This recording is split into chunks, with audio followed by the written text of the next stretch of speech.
चला तर आज बनवत आहे मी पनीरची ही एक नवीन रेसिपी, पनीर हैदराबादी। अगदी साध्या व सोप्या पद्धतीने व घरगुती साहित्यातच मी तुम्हाला ही दाखवणार आहे। त्यासाठी तुम्ही हा व्हिडिओ नक्की शेवटपर्यंत पहा।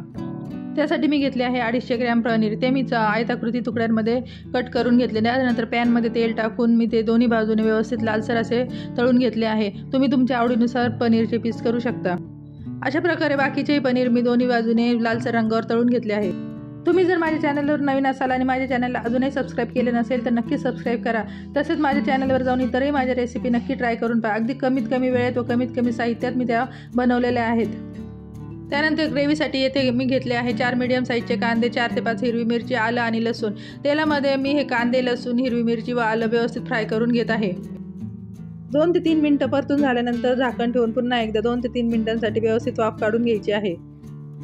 परतलेल्या मसाल्यांमध्ये मुठभर पालकची पाने व मुठभर पुदिन्याची पाने तसेच 7 ते 8 काजू घालून एक 2 ते 3 मिनिटांसाठी झाकण ठेवून हे पुन्हा एकदा वाफवून घ्यायचे आहे। आता हा मसाला व्यवस्थित वाफवून झाला आहे। त्यानंतर ताटलीत काढून एक 10 मिनिटांसाठी हा थंड होऊन द्यायचा आहे। त्यानंतर थंड झालेला मसाला मिक्सरच्या भांड्यात व्यवस्थित बारीक असा दळून घ्यायचा आहे। मसाला हा पूर्णपणे थंड झाल्यानंतरच बारीक करायचा आहे। गरम असताना जर बारीक केला तर आपल्या मसाल्याचा कलर बदलू शकतो। आता पॅनमध्ये 2 मोठे चमचे तेल घालून घेतले आहे। त्यानंतर त्यामध्ये 1 चमचे जिरे टाकून दळलेला मसाला व्यवस्थित तेल सुटेपर्यंत आपल्याला परतून घ्यायचा आहे।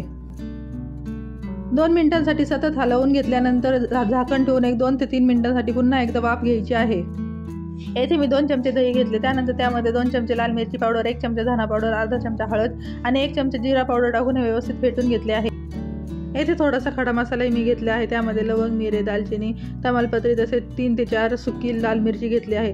त्यानंतर परतलेल्या मसाल्यामध्ये हे सर्व खडा मसाला मी टाकून घेतले। तसेच दह्यामध्ये कालवून घेतलेले मसाले मी यामध्ये टाकून घेतले। त्यानंतर पुन्हा एकदा तेल सुटेपर्यंत हा मसाला व्यवस्थित परतून घ्यायचा आहे।